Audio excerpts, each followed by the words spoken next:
Vamos lá, então, continuando a nossa aula, como a gente havia falado, né, sobre o capítulo 17, sobre os vermes achatados, que são os plateumintos, e também os vermes cilíndricos, que são chamados de nemateumintos.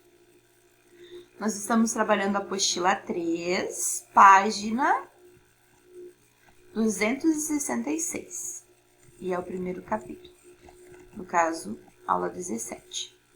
Como nós vimos, o termo verme costuma nos remeter a um animal associado a doenças, mas como podemos pensar assim sobre animais de vida livre, como é o caso da planária, por exemplo? Então, nós já vimos que existem vermes que não são parasitas, né? Não são causadores de doença. Aqui a gente tem essa imagem representando isso. Os vermes, eles são, em geral, seres alongados, não apresentam coluna e têm um corpo mole. A palavra verme indica diferentes animais, como lombriga, minhoca e tênia, ou seja, ela faz referência ao formato e à estrutura do corpo, e não necessariamente ao grau de parentesco evolutivo. Neste capítulo, você estudará os dois grupos, plateumintos e nemateumintos. Ambos devem ter surgido no ambiente marinho, um pouco depois do aparecimento dos quinidários. A maioria dos vermes achatados e cilíndricos são de vida livre. No entanto, alguns deles são causadores de doença. Os plateumintos. Há evidências de que os primeiros plateumintos, que do grego significa vermes achatados, como a gente já viu, eles nadavam por cima dos corais ou se escondiam nas frestas das rochas. Atualmente, muitas espécies de plateumintos são encontrados em ambientes marinhos, em água doce e também terrestres úmidos.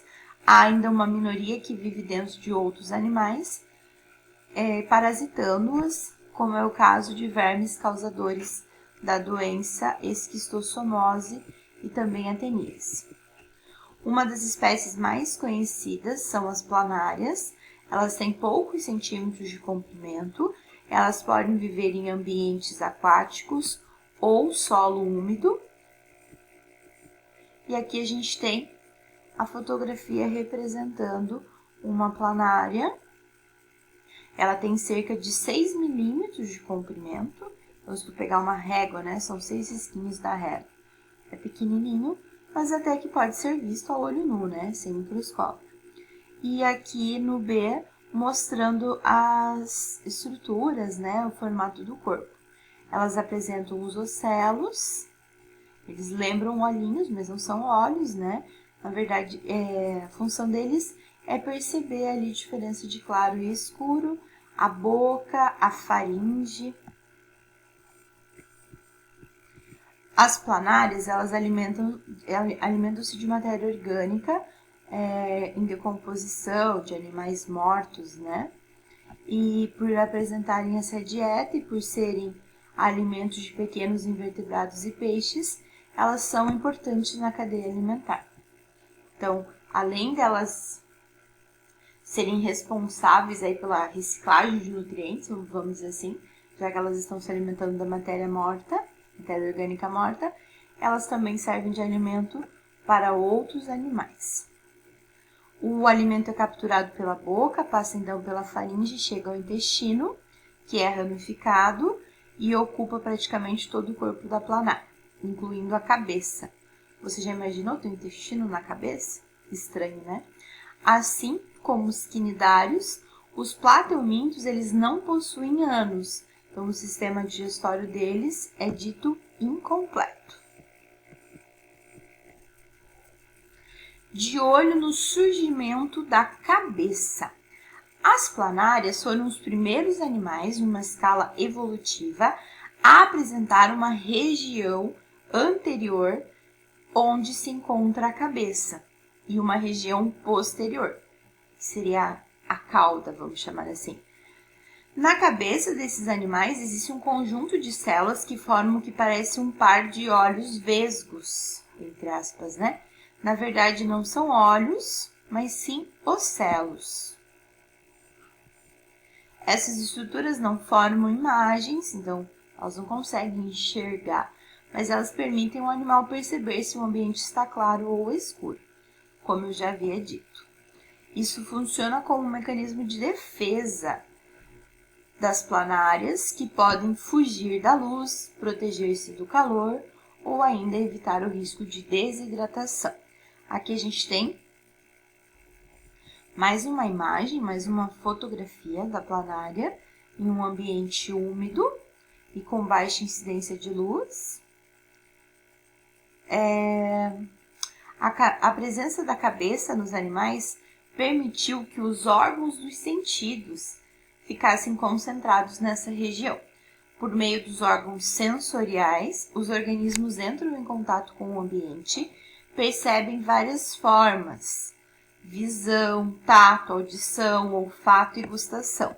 Isso possibilita que o animal, por exemplo, se locomova mais eficientemente, então consegue fugir de predadores, localizar presas e também parceiros para a reprodução. Outra característica, como a gente já viu na videoaula, é que a planária ela tem uma capacidade de regeneração. Então, se você fizer um corte na planária, nós teremos 2 novas planárias. Os vermes cilíndricos, também chamados de nemateumintos. Os nemateumintos, ou nematóides, que do grego significa vermes cilíndricos ou filamentosos, eles são cilíndricos e firmes. Eles vivem em ambientes aquáticos, marinho ou água doce, e também pode ser encontrado em solo úmido. Uma pequena parte desses animais é formada por parasita. No ser humano, alguns deles podem causar doenças, como é o caso da ascaridíase, que o verme é a lombriga, e a ancilostomíase, que o verme causador é o amarelão. Os nemateumintos são, em geral, animais pequenos e microscópicos, mas algumas espécies podem atingir até 10 metros de comprimento, como é o caso da lombriga, que vive no intestino de algumas baleias. 10 metros de comprimento, é grandinho. Os nematóides, com o hábito de vida livre, eles se alimentam de matéria orgânica em decomposição, matéria orgânica morta e outros animais, e outros pequenos animais. Como pode servir de alimento de outros invertebrados, eles são elementos importantes aí às cadeias alimentares das quais participam. Uma novidade evolutiva desse grupo em relação aos demais é a presença de um sistema digestório completo. Então, é o primeiro grupo que tem um sistema digestório completo. O que isso significa? Eles apresentam boca, tubo digestório e ânus. Aqui a gente tem a imagem na letra A de uma lombriga fêmea, que ela pode ter até 40 centímetros de comprimento. Na letra B, um macho, que é um pouco menor que a fêmea.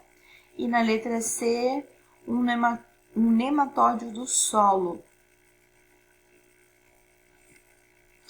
Vamos então para a atividade da página 269. Atividade 270, desculpa. A atividade diz assim: para verificar se você está reconhecendo os grupos de animais estudados até agora, com base em suas características, leia atentamente a descrição de 3 animais diferentes e, em seguida, indique o grupo a que pertence cada um deles, baseando-se nas características apresentadas, e justifique a sua resposta. Letra A. O animal A, ele habita ambientes aquáticos de água doce e não fica fixo no substrato. Desculpa. Apresenta região anterior e posterior e tem um sistema digestório completo. Bom, o único que a gente viu até então que tem um sistema digestório completo faz parte do grupo dos nemateumintos. Então, letra A é um nemateuminto. O animal B. Ele vive em ambiente aquático, marinho, exclusivamente fixo no substrato. Não apresenta nem região anterior e posterior e nem sistema digestório completo ou incompleto. Bom, o que vive fixo no substrato em ambientes marinhos são os poríferos, né? O principal grupo que a gente viu de animal fixo é o porífero. Então, o B é um porífero. E o C? O animal é encontrado em ambientes terrestres úmidos, ele não fica fixo, ele apresenta a cabeça bem definida, tem órgãos sensoriais e o sistema digestório incompleto. Aí, nós estamos falando dos plateumintos, que seria a Planarium representante, por exemplo. E o teste? Assinale a alternativa que apresenta corretamente as novidades evolutivas verificadas nos plateumintos e nos nemateumintos em relação a outros grupos de animais já estudados. Então, nós temos lá plateumintos, letra A, boca e cabeça, nemateuminto, ânus. Letra B, plateuminto só teria cabeça e nemateuminto, ânus. Letra C, plateuminto teria boca e nemateuminto, cabeça. E letra D, plateuminto teria cabeça e ânus e nemateuminto, boca. A única alternativa correta é a letra B.